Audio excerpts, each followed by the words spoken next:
since இன்னைக்கு first day of grammar class இல்லையா? So English languageல நமக்கு மொத்தம் 26 letters இருக்கு இல்லையா? So இந்த letters எல்லாமே நம்ம group பண்ணி எழுதுறது தான் என்னது words அப்படிங்கிறது. So ஒரு letters நீங்க group பண்ணி எழுதுனா அது words. அதே உங்களோட words நீங்க group பண்ணி எழுதுனா அது sentence. அதே உங்க sentence நீங்க group எழுதுனா அது paragraph. Group in the sense எல்லாமே நீங்க ஒரு ஒண்ணு சேர்த்து அதை நம்ம எப்படி பண்ண போறோம் அப்படின்னா ஒரு மீனிங்ஃபுல் மேனர்ல நம்ம இதை எழுதுறோம். சோ அதுதான் ஒரு வேர்ட்ஸ் மீனிங்ஃபுல் மேனர்ல சர்டைன் ரூல்ஸ் யூஸ் பண்ணி எழுதுறது சென்டென்சஸ். அதே சென்டென்ஸ் மீனிங்ஃபுல் மேனர்ல எழுதுறது பேராகிராஃப் அப்படிங்கிறது. ரைட். இப்போ நம்ம ஒரு வேர்ட் ஒரு சென்டென்ஸ் எழுதுறோம் அப்படின்னா அந்த சென்டென்ஸுக்கு கண்டிப்பா சில விஷயங்கள் இருந்தாதான் அதை நம்ம சென்டென்ஸ் சொல்லுவோம். லைக் ஒரு கிராமட்டிக்கல் சென்ஸ் கொடுக்கணும், ஒரு கான்டெக்சுவல் சென்ஸ் கொடுக்கணும் இல்லையா? சோ ஒரு சென்டென்ஸ் நம்ம ஃபர்ஸ்ட் ரெண்டா பிரிக்கலாம். ஒண்ணு வந்துட்டு சப்ஜெக்ட், இன்னொன்னு வந்துட்டு ப்ரெடிகேட். எந்த ஒரு சென்டென்ஸும் சப்ஜெக்ட் இல்லாம இருக்காது. ஓகே, சோ ஒரு சென்டென்ஸ் நம்ம எப்படி ஃபர்ஸ்ட் ரெண்டா பிரிக்கிறோம்? ஒன்னு சப்ஜெக்ட்,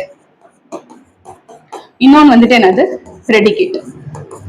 சோ பேசிக்கலி சப்ஜெக்ட் அப்படிங்கிறது என்ன அப்படின்னா ஐ லைக் சாக்லேட்ஸ் அப்படின்னு நான் சொல்றேன் அப்படின்னா இந்த சென்டென்ஸ் பாத்தீங்கன்னா ஐ அப்படிங்கிறது சப்ஜெக்ட். ஒரு சென்டென்ஸ் யார பத்தி பேசுதோ அது நமக்கு சப்ஜெக்ட்.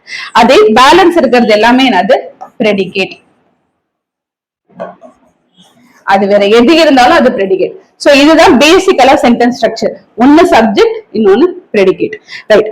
இப்போ இந்த சென்டென்ஸை நம்ம எப்படி நம்ம பேர் பண்றோம் அப்படிங்கறதா விஷயம். சோ இந்த சென்டென்சஸ் பாத்தீங்க அப்படின்னா பேட்டர்ன் அப்படிங்கிறது ஃபர்ஸ்ட் நம்ம முன்னாடி மாதிரி சொன்ன மாதிரி சப்ஜெக்ட்ஸ்.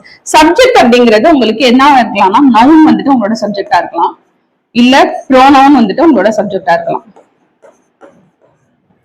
ரைட்டா? இல்ல ஒரு அட்ஜெக்டிவ் கூட வந்துட்டு ஒரு சப்ஜெக்டா இருக்கலாம். Honesty is the best policy. Honesty is the subject. So adjective கூட நமக்கு சப்ஜெக்டா இருக்கலாம் ஒரு சென்டென்ஸ்ல. அதே verb அப்படிங்கிறது ரெண்டா இருக்கலாம். ஒன்னு உங்களோட action words like play, eat அந்த மாதிரி சொல்ற ஆக்ஷன் வேர்ட்ஸ் வந்துட்டு உங்களுக்கு verb இருக்கலாம். அப்படி இல்லைன்னா ஹெல்பிங் வேர்ப்ஸ் சொல்லலாம், இல்ல ஆக்சிலரி வேர்ப்ஸ் சொல்லுவோம். Helping verbs or auxiliary verbs இது வந்துட்டு உங்களோட verb இருக்கலாம். ரைட்டா? சோ வேறஸ் நம்ம ஆப்ஜெக்ட்ட பார்க்கும் பொழுது ஆப்ஜெக்ட் அப்படிங்கிறது நமக்கு ரெண்டு விதமா இருக்கு. ஒன்னு டைரக்ட் ஆப்ஜெக்ட், இன்னொரு indirect object. So basically object அப்படிங்கிறது நமக்கு என்ன அப்படின்னா ஒரு நவுன் வேர்புக்கு அப்புறம் வந்துச்சு அப்படின்னா அது ஆப்ஜெக்ட். which means ஒரு subject plus verb plus subject இதுதான் நம்ம ஆப்ஜெக்ட்னு சொல்றோம். வெர்புக்கு அப்புறம் வர சப்ஜெக்ட் நம்ம என்னன்னு சொல்றோம்? ஆப்ஜெக்ட் அப்படின்னு சொல்றோம். சோ இந்த ஆப்ஜெக்ட் அப்படிங்கிறது ரெண்டா இருக்கு. ஒன்னு வந்துட்டு டைரக்ட் ஆப்ஜெக்ட், இன்னொன்னு வந்துட்டு இன்டைரக்ட் ஆப்ஜெக்ட். சோ இந்த டைரக்ட் ஆப்ஜெக்ட் அப்படிங்கிறது என்ன அப்படின்னா ஒரு திங்ஸ் இல்ல ஒரு பொருளை குறிக்கும்.